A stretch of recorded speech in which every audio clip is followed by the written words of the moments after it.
pottery is probably the most diagnostic tool we have in once you get to the late Archaic period and you have Indians experimenting with it. And after that, we tend to rely on it an awful lot because it's plastic, it changes through time, and it can be very personal. It can also have characteristics that are quite wide-ranging. And I'll talk a little bit about some of the traditions, some of the many traditions that have continued through time in the Southeast, and actually sometimes just in the eastern United States, but especially in the Southeast. First of all, and I think this is on your sheet right there, the first thing we look at when we're sorting pottery is temper, because that is the most basic thing. And do you all know what temper is? It's that material you put into clay to help it bind together. And it can be any of a number of things. The most common is probably sand or grit, which is a less polished form of sand. Sometimes it's actually bashed up stone and can be very rough. You may be able to tell this just by looking at it on the surface, or you could put it under a microscope. At any rate, grit is the most common of all of our tempers. In the Southeast, well, and actually the eastern United States, another very common temper is shell. And down here, of course, it's very abundant, which is interesting because there's not quite as much of it as you find in different, some places in different periods. It's a very common temper during the Mississippian period, which is when you have the platform mounds and agriculture, a lot of corn agriculture, and that sort of thing. And the development of chiefdoms. But at any rate, shell is a very good tempering material, and you can tell it's little white flakes in your pottery. But there are times when it leaches out, depending on your soil conditions. And I was first introduced to it by Joseph Caldwell, who was an archaeologist who talked about the broader traditions within the eastern United States. And he introduced me to this, gave me this sherd, and he said, "This is whole-tempered pottery." I said, "What?" "Whole-tempered pottery." And it was a sherd that had been tempered with shell, and all the shell had leached out. And so what was left were these little flat, plain-like holes, whole-tempered pottery. So that's something that we do occasionally find. It just depends on where you are and the conditions of the soil in which you have pottery. Another type is grog. And what grog is your old pottery that you broke, and you break it up some more until it's fine, sort of like chunkier versions of sand, but chunkier. And it's usually a light gray or tan color, and you can see these inclusions in the sherd that it's put into later on. And again, it's mixed in with the clay. If any of you have taken pottery classes in art here, you probably know about grog. It's commonly used as a tempering material. So grog is pottery ground, smashed up, put into your clay. And we have a lot of that. We also get grog mixed with sand and quite a bit, and occasionally a little shell. So down here, one of the things we have to look out for with shell is that there's a lot of shell in our clay anyway. So sometimes there's enough of it to say, okay, yeah, this is clay, is shell tempered, and other times there just might be a few pieces that got in there anyway. kind of like the oyster shell that used to get in my dishwasher in Apalachicola, you know. Afterwards, oh, plain pie shards, but there's some oyster shell in there. And so those are things to look out for. Down here you also have limestone. Again, limestone crushed up, small pieces, very light in your pottery. And fiber. Fiber is usually found in our earliest pottery, and especially on the East Coast. It's frequently burned out. You see it just kind of looks like Spanish moss that's in the pottery. It's usually pretty thick, pretty crude, but some of it is good enough to be decorated. You know, it's, so we do have fiber tempering down here too, and it works just like it works on the daub that they put on their houses. They mixed fiber in with that to keep it together, help it hold together, and then they slapped it on their the houses. So it's the same principle. The first thing we do is we separate the pottery into temper groups. And after that, you usually are interested in, okay, what is it decorated or isn't it decorated? And once you get to decoration, you start getting just a whole myriad of stuff.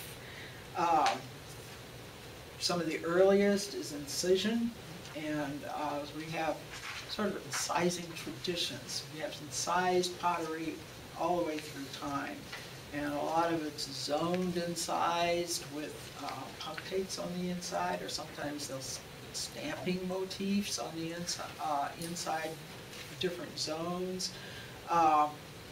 There's some pottery around here you can look at, and also some pictures that, if you want, that will, you know, give you an idea of that. So you're going to want to separate your pottery into groups according to how it's decorated. You know. And you will find that the majority of what you have, and I have a little box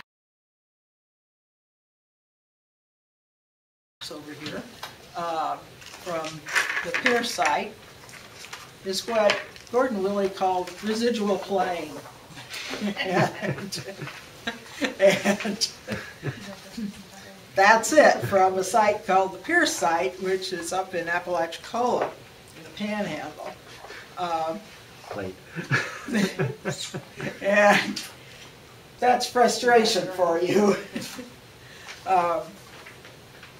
There are other types of surface finish other than plain, and you can come up. Now those sherds are a variety of decorated types, mostly from the Fort Walton period, and some of it is Mississippian. I think most of it's grit tempered. There was a little shell tempered in there. Again, that's from the Pierce site, which is a site that has both wheat and island materials, so it's got an early woodland component, and it also has Fort Walton material. And it's a very large site that Moore dug in, and some of our best illustrations of pottery from there are in his report. Willie also made collections there and found 3 different main areas. Unfortunately, it's a site that's been pretty torn up, and but there's still a lot there.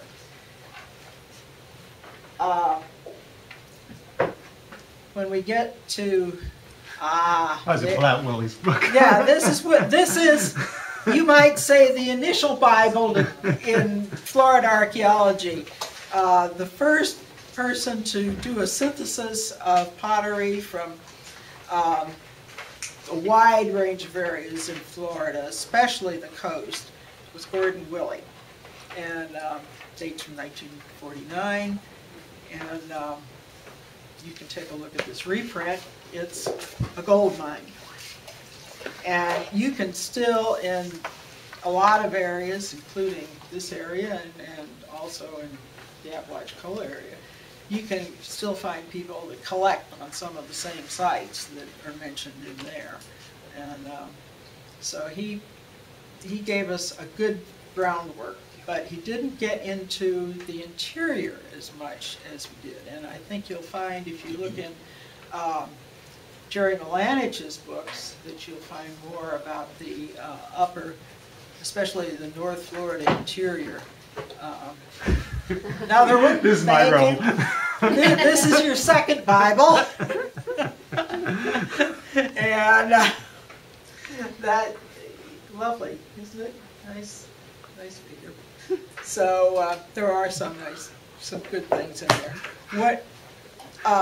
We have Weeden Island effigies. We have Mississippian effigies, Fort Walton.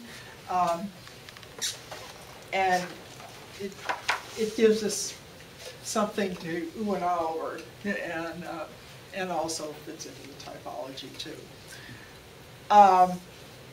When you get to sorting out the plain from the decorated, then you find there are other surface treatments that are almost just one step beyond plain, because it's a surface treatment you find over a good share of the pot.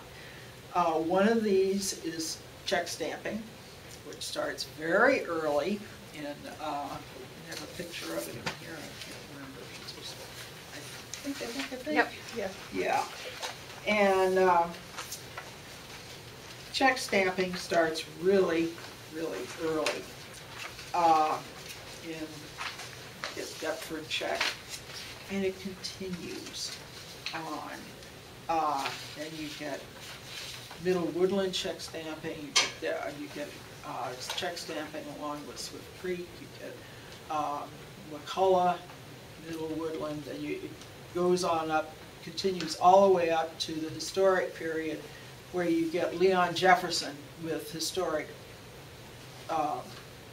European goods too, combs, things like that. So this is one of the Florida, you might say, mini traditions, or traditions that gets going early and continues all the way on through. And then we have cord marking, which is done by wrapping a paddle with string. And this is mostly farther north, or in north central Florida. Milanich has a lot of cord mark material in the Alachua area. And so you get pots that are cord marked and nothing else. And then on top of that you might get a trailed or an incised line if you're lucky, but essentially it's the same background stamping that it's just another version of background stamping, just like check stamping is, except it's done with cords. Sometimes you also get cords wrapped around sticks and a cord wrapped dowel like and pressed, but that's not as common, but does occur. So this is a second common background material. And you get simple stamping, which is paddles that are either wrapped in some kind of like a vine or something that doesn't have a twist to it, or it may be a paddle that's just incised with lines and it's used to beat the pottery into shape and to compress it. So this is another variety to keep you occupied. And again, this is mainly an all-over sort of thing. And I see here.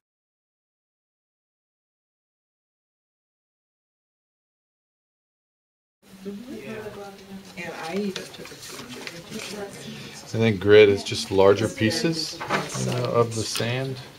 You can even see it without loops. Put all these together. See how it kind of just increases in size. You know, and That's a then great illustration. even the grog tempered. A lot of the grog is going to come in different colors, browns and reds, and it just looks like small chunks of broken pots that were. I don't know if